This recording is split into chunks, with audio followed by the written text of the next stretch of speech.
مصطفیٰ جان رحمت دین لے کر کے آئے تھے، اس دین پہ عمل کرو۔ اگر اس دین پہ عمل کرو گے تو انشاءاللہ دنیا بھی کامیاب رہے گی، آخرت بھی کامیاب رہے گی۔ میرا اللہ ارشاد فرماتا ہے یا ایھا الذین آمنوا اتقوا اللہ حق تقاتہ، اے ایمان والو اللہ سے ڈرو کیسے جیسے ڈرنے کا حق ہے۔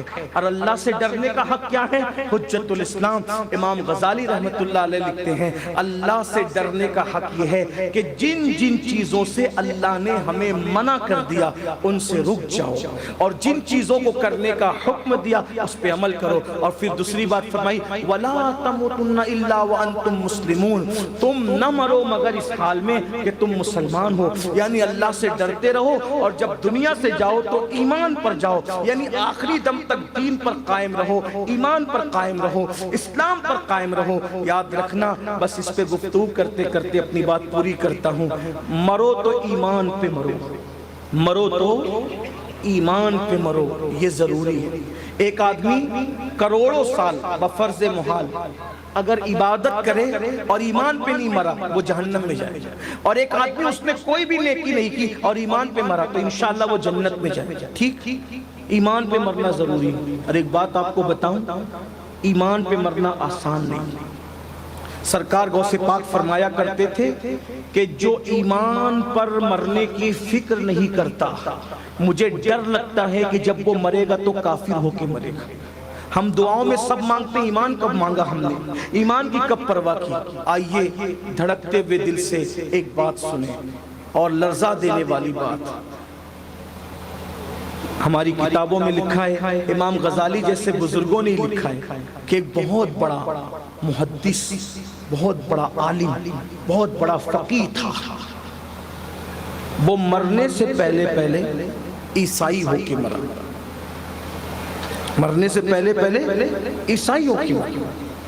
جب اس کی بیوی سے پوچھا گیا کہ اتنا بڑا عالم، اتنا بڑا فقیہ، اتنا بڑا مفتی مرنے سے پہلے پہلے عیسائی کیسے ہو گیا، تو اس نے کہا میں بہت کچھ تو نہیں جانتی، نیک بھی تھے، نمازی تھے، متقی تھے، پرہیزگار تھے، کوئی عیب نہیں تھا، لیکن جب ان پہ غسل جنابت فرض ہوتا تھا، توجہ کرنا، جب ان پہ غسل جنابت سمجھتے ہیں نا سب لوگ، غسل جنابت فرض ہوتا تھا، یعنی وظیفہ زوجیت ادا کرنے کے بعد جب انسان پہ غسل فرض ہوتا ہے تو اس کو کیا کہتے ہیں؟ غسل جنابت کہتے ہیں۔ اس پہ جب غسل جنابت فرض ہوتا تھا تو وہ ایک جملہ ہمیشہ کہتا تھا کہ یار ہمارے اسلام میں تو غسل کرنا فرض کر دیا گیا، عیسائیوں کے یہاں کتنا اچھا ہے کہ ان کے یہاں جنابت کے بعد غسل نہیں ہے۔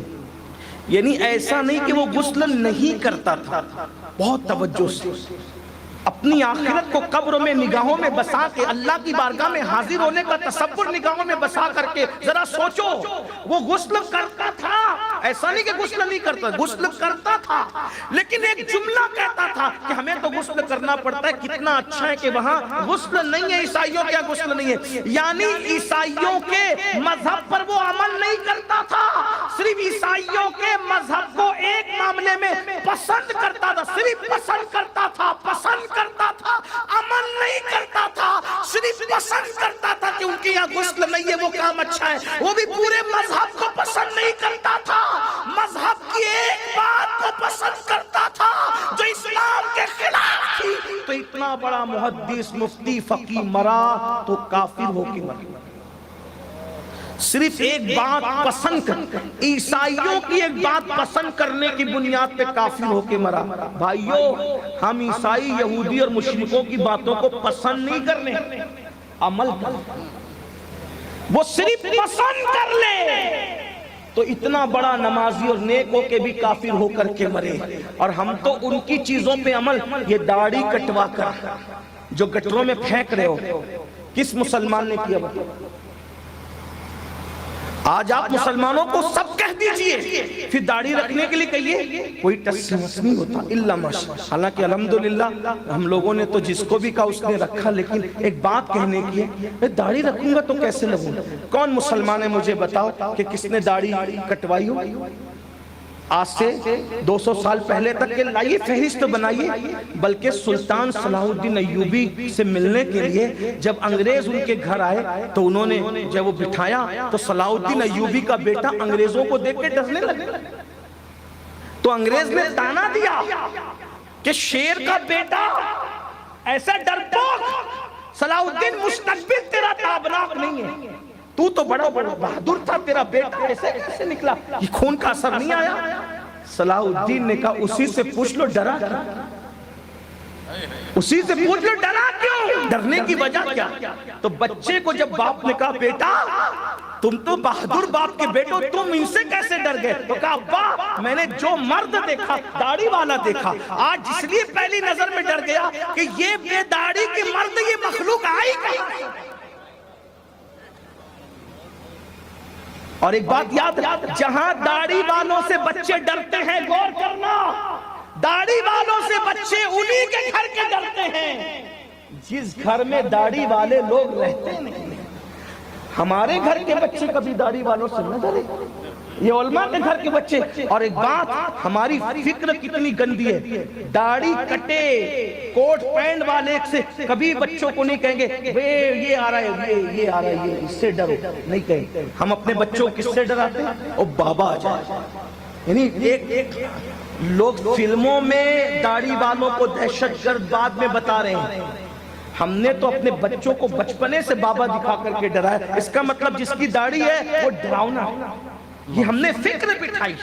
تو مجھے بتاؤ میرے بھائیوں، مشرکوں کے طریقے پہ چل رہے ہو، عیسائیوں کے طریقے پہ چل رہے ہو، نصارہ کے طریقے پہ چل رہے ہو، یہودیوں کے طریقے پہ چل رہے ہو، پھر ایمان پہ خاتمے کا کیا؟ اللہ رحم و کرم، داڑیاں کٹا رہے ہو، اس کے بعد پھٹی ہوئی پینڈے، یہ کس کا طریقہ؟ ہمارے مذہب میں تو یہ نہیں، ہمارے مذہب میں تو ہے کہ اگر غریبی کی وجہ سے بھی اگر کپڑا پھٹ جائے تو اس کو پیون لگا، جسم دکھنا نہیں چاہیے، غریبی کی وجہ سے بھی جسم، جو مذہب غریبی میں بھی ننگا ہونے کی اجازت نہ دے، وہ مذہب فیشن کے طور پہ ننگا ہونے کی اجازت کیسے دے سکتے؟ اور آج ہم فیشن کے طور پہ یہ ران دکھ رہی ہے، علماء کے پاس آئیں گے تو رومال رکھ کے بیٹھیں گے، ہاتھ رکھ کے بیٹھیں گے، حضرت ڈانٹ نہ دے، ارے مولوی سے چھپا رہا ہے، کیا مولا سے بھی چھپا لے جائے گا؟ اپنے ہاتھوں پہ رکھ کر کے اپنے ہاتھوں کو رکھے، یہ ران دکھانا حرام ہے، اللہ کے رسول نے لعنت کی ہے۔ بغیر دوپٹے کی عورتیں گھوم رہی، اس کا مذہب ہے۔ سیدہ فاطمہ الزہرا کا تقویٰ تو یہ تھا کہ ان کے سر کے دوپٹے کو کبھی چاند و سورج نے نہیں دیکھا۔ سبحان اللہ، ہماری کیا فکر؟ تو اس لیے ہمیں دین کی طرف آنا ہوگا، ایمان پہ کھانا، وَلَا تَمُوتُنَّ إِلَّا وَأَنْتُمْ مُسْلِمُونَ، ایمان پہ مرنے کی فکر۔ اللہ پاک کی بارگاہ میں دعا ہے، اللہ پاک سب سے پہلے مجھے آپ سب کو عمل کی توفیق عطا فرمائے۔ گفتگو کے درمیان اگر کوئی غلطی ہوگی اللہ تعالیٰ معاف کرے۔ استغفر اللہ ربی ان ربی لغفور رحیم وما علینا الا البلاغ۔ السلام علیکم۔